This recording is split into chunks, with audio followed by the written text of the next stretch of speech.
네, 흔히 예수님을 잘 믿는다라고 말하는 사람들이 가지고 있는 공통적인 기도의 제목들이 있습니다. 저는 그 중에 하나가 바로 하나님의 뜻을 잘 드러내는 인생이 되게 해주십시오. 또 주님의 일을 성취하는 사람이 되게 해주십시오라고 하는 그런 기도의 제목이 아닐까 싶습니다. 왜냐하면 우리가 축복성을 봐도 당신은 하나님의 언약 안에 있는 축복의 통로 같은 여러 가지의 노래들이 바로 하나님의 말씀과 그 인생을 연결시키고 있기 때문입니다. 그런데 이것은 최근에 그리스도인들 사이에서 생겨난 소망이 아닙니다. 성경을 살펴보면 교회가 선지자적인 사명을 가지고 있다라고 이야기를 하고 예수를 믿는 모든 성도들이 바로 하나님의 뜻을 전하는 이러한 삶을 거룩한 사명을 가진 사람들이라고 말을 하기도 합니다. 그런데 이때 문제가 있습니다. 바로 세상에 있는 모든 일들이 다 그렇듯이 이것은 그냥 저절로 되는 일이 아니라는 것입니다.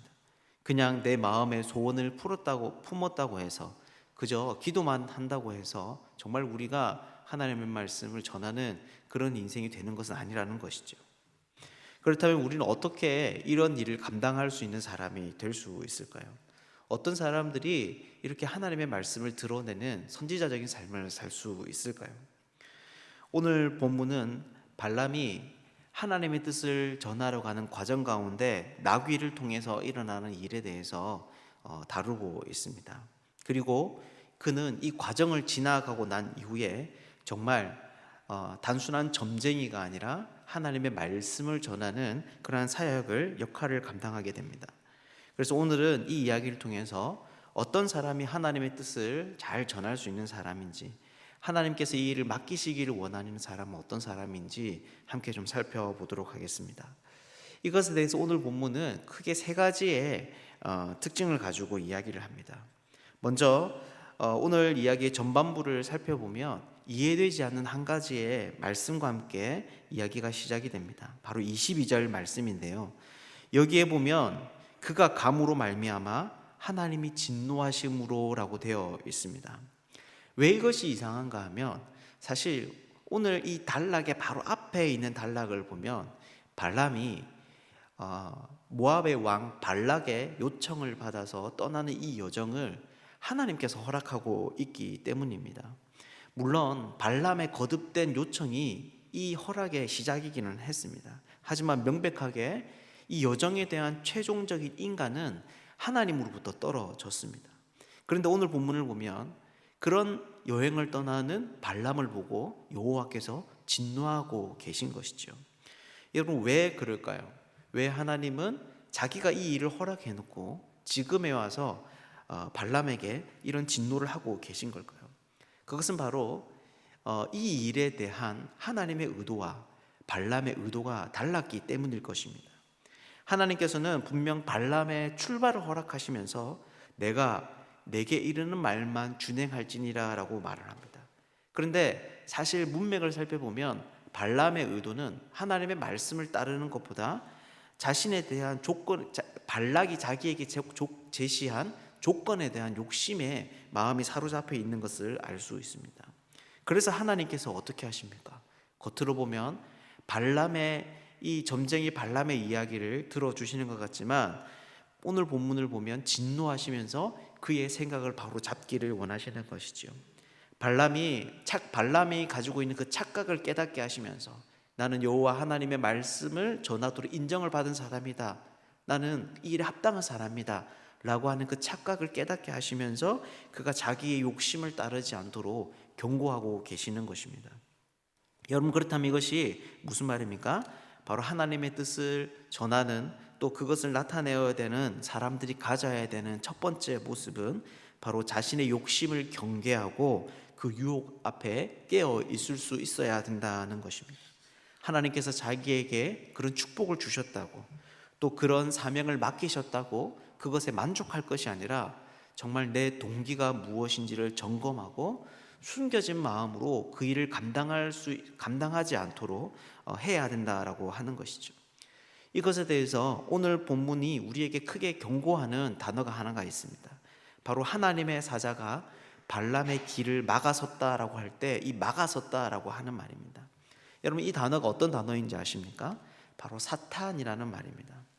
즉 구약에서 사탄이라고 하는 말은 우리가 아는 신약에 나오는 어떤 영적인 인격적인 존재만을 가리키는 말이 아니라 좀 더 근본적으로 대적자, 반대자라는 뜻을 가지고 있습니다.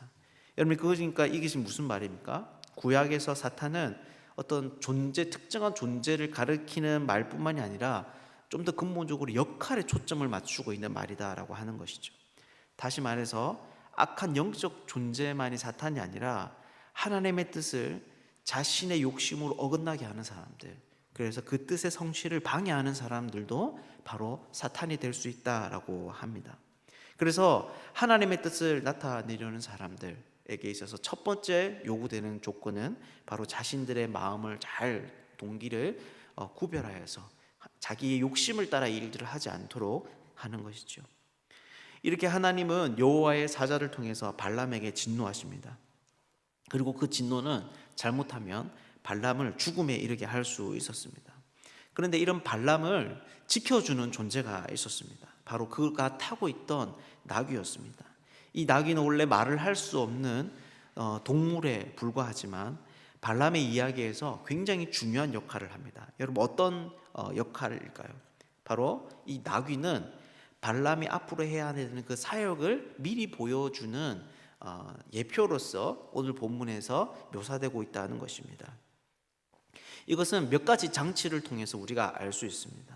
먼저 나귀는 어떤 존재로 오늘 본문에 그려지냐 하면 하나님의 뜻을 깨닫지 못하는 발람에게 하나님의 뜻을 전하는 도구로 사용되고 있습니다. 여러분, 그런데 이 일이 여러분 어떤 일입니까? 사실 발람이 발락 앞에서 해야 되는 일이었습니다. 즉 발람은 깨닫지 못하는 이 이방 족속인 발락에게 하나님의 그 뜻이 무엇인지를 나귀처럼 깨닫게 해야 되는 그런 존재였다는 것입니다. 그리고 이 일은 나귀가 발람을 보호하는 이 횟수에서도 나타납니다. 나귀는 3번이나 여호와의 사자로부터 이 발람의 생명을 구해줍니다. 그리고 3이라는 숫자는 오늘 본문에서 계속 반복적으로 나타나고 있습니다. 그런데 이후에 가면 이 발람 역시는 어떻게 합니까? 발락 앞에서 하나님의 뜻을 나타내는데 3번이나 반복해서 이스라엘을 축복하고 있습니다. 그러니까 이 민수기 저자는 의도적으로 나귀와 발람의 모습을 연결시켜 주고 있는 것이죠. 그렇다면 이 나귀를 통해서 두 번째로 알 수 있는 하나님의 말씀을 드러내는 사람은 여러분 어떤 사람입니까? 다시 나귀를 좀 살펴보면 이렇습니다. 이 나귀는 분명 여호와의 사자를 보고 칼을 가진 그로부터 이 발람의 생명을 보호하려고 합니다. 하지만 발람은 그를 이해하지 못하고 계속 채찍질합니다. 그리고 하지만 이 나귀는 이런 수치와 또 이런 모욕을 받음에도 불구하고 끝까지 주인을 보호하려고 합니다. 하지만 발람은 또다시 이것을 깨닫지 못하고 나중에는 칼이 있다면 너를 죽였을 것이라고 하면서 정말 막말과 극한의 분노를 쏟아내고 있습니다. 발람은 여호와의 말씀에 반응해서 일하지만 나귀는 여호와의 말씀을 반응해서 일하지만 자기 주인 발람은 이것을 오해하고 그를 크게 미워하고 있는 것이죠. 여러분, 그렇다면 결국 하나님의 말씀을 드러낼 수 있는 사람은 여러분 어떤 사람이라는 것입니까? 바로 오직 하나님의 뜻을 본대로만 전하는 사람이라는 것입니다. 자기의 생각이 아니라 사람들이 원하는 바가 아니라 오직 하나님께서 하신 말씀을 전하는 대언자적인 존재다라고 하는 것이죠. 그래서 이것은 오늘 본문에서 발람으로부터 이해받지 못하는 나귀의 모습으로 핍박받는 존재로 나타나고 있습니다. 자신이 본 하나님이라는 현실을 무시하지 않기 때문에 나귀는 채찍에 맞고 원망의 소리를 듣고 있는 것이죠. 여러분, 그렇다면 이것이 무슨 말이겠습니까? 바로 하나님의 뜻을 나타내려는 사람들, 하나님이 원하시는 선지자적인 사명을 감당하려는 사람들은 바로 이런 각오가 되어 있어야 된다는 것입니다. 우리가 하려는 일이 신앙의 눈으로 보면 아름답고 귀하게 보일 수 있더라도 세상에서는 그렇지 않을 수 있다라고 하는 이 사실들을 기꺼이 받아들이고 사람들의 반대를 받을 것에 대해서 우리의 마음을 미리 정하고 그 상황에 들어갈 수 있어야 된다라고 하는 것이죠. 이렇게 발람이 나귀에게 분을 쏟아내자 하나님은 나귀의 입을 열어서 말씀하게 하십니다. 그리고 여기를 보면 세 번째 하나님께서 말씀하시는 선지자적인 존재가 가져야 될 모습이 어떤 것인지를 우리에게 알려주고 있습니다. 여러분, 어떤 사람이 이 일을 감당할 수 있을까요? 하나님께서 나귀의 입을 여시자 나귀는 자기 주인에게 항의합니다. 왜 자기를 때리느냐고, 도대체 내가 잘못한 것이 무엇이 있냐고 이렇게 따지는 것이죠. 아마 발람은 나귀가 말을 하기 시작했을 때 정말 깜짝 놀랐을 것입니다. 왜냐하면 이런 일은 점쟁이임에도 불구하고 점술가임에도 불구하고 어디서 듣도 보도 못한 그런 일이었을 것이기 때문입니다. 하지만 그럼에도 불구하고 그는 자신의 분노를 멈추지 않습니다. 오히려 칼이 있다면 내가 너를 죽였을 것이라고 으름장까지 놓습니다. 그런데 그때 하나님께서 이 발람의 눈을 밝혀주십니다. 나귀의 입을 여신 후 이제는 발람의 눈을 뜨셔서 지금까지 그가 보지 못했던 현실을 보게 하시는 것이죠. 그리고 여호와의 사자는 이 발람을 훈계합니다. 이 나귀가 이렇게 너의 말을 거역한 것은 내가 너를 막아선 것을 그가 보았기 때문이다. 만약 이 나귀가 너의 채찍질 때문에 길을 돌이키지 않았다면 내가 너를 죽이고 나귀는 살았을 것이다 라고 하는 것이죠. 여러분, 그렇다면 발람이 이 이야기를 들으면서 여러분 어떤 생각이 들었겠습니까? 바로 이 나귀가 주인인 내 이야기를 들었다면, 오늘 이 하나님의 말씀, 하나님의 이 행하시는 보이지 않는 이 영적 현실을 따르는 것이 아니라 주인인 내 말을 들었다면 나는 죽었을 수도 있겠구나, 그런 생각이 들었을 겁니다. 이 나귀가 내 이야기를 듣지 않고 하나님이 보여주시는 이 일을 따랐기 때문에 내가 살아갈 수 있었구나 라는 그런 생각이 바로 분명 이 발람에게 들었을 것입니다.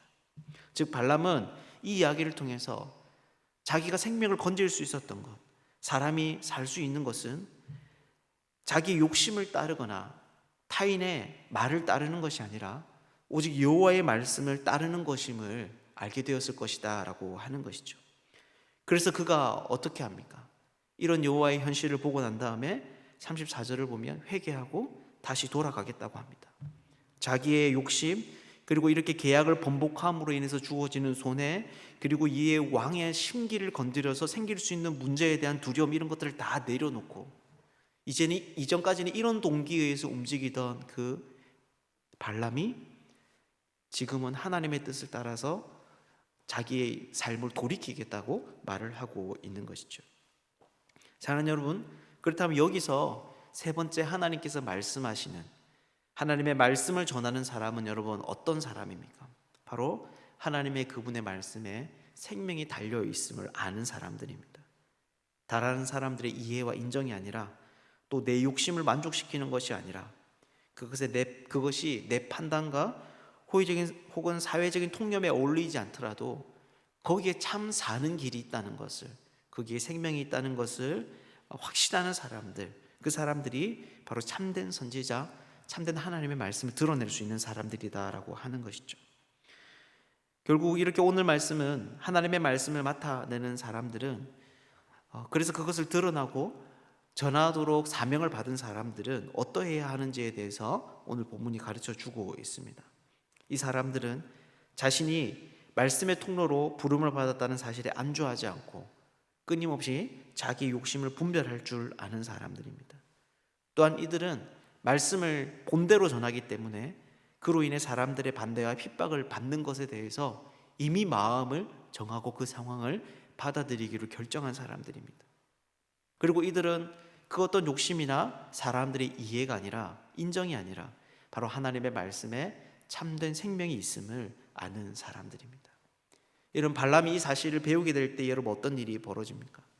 오늘 본문의 끝, 즉 35절의 말씀은 오늘 단락의 바로 앞의 끝 20절의 말씀과 비슷한 내용으로 마무리되고 있습니다. 20절을 보면 그 사람들이 너를 부르러 왔거든 일어나 함께 가라 라고 이야기하면서 하나님께서 발람의 요청을 들어주십니다. 그런데 35절도 보면 그 사람들과 함께 가라 라고 말을 합니다. 하지만 이것에 담겨져 있는 하나님의 의도는 완전히 다릅니다. 한쪽은 하나님께서 진노하고 계시고, 그리고 또 한쪽은 정말 하나님께서 함께 그 걸음을 동행하셔서 결국에는 발람이 이 일들을 감당할 수 있도록 돕고 계신 것이죠. 오늘 우리들에게도 성경은 발람에게 일어났던 발람과 같은 일들을 우리에게 가르쳐 줍니다. 비록 우리는 나귀가 말하는 것을 보지 못하고 또 여호와 하나님을 만나지 못했지만 성경이 우리에게 이것을 증거해 줍니다. 우리가 말씀으로부터 이런 지혜를 얻는 사람들 되면 좋겠습니다. 그래서 우리의 삶 속에서 이런 결심의 마음의 태도를 삼아서 하나님의 뜻을 드러내는 그런 사람들 되면 좋겠습니다. 오늘 하루도 이 자리에 있는 우리 모두가 가는 곳곳마다 하나님의 말씀이 나타나고 또 그 말씀이 성취되는 일을 볼 수 있는 복된 역사가 있기를 주님의 이름으로 축복합니다.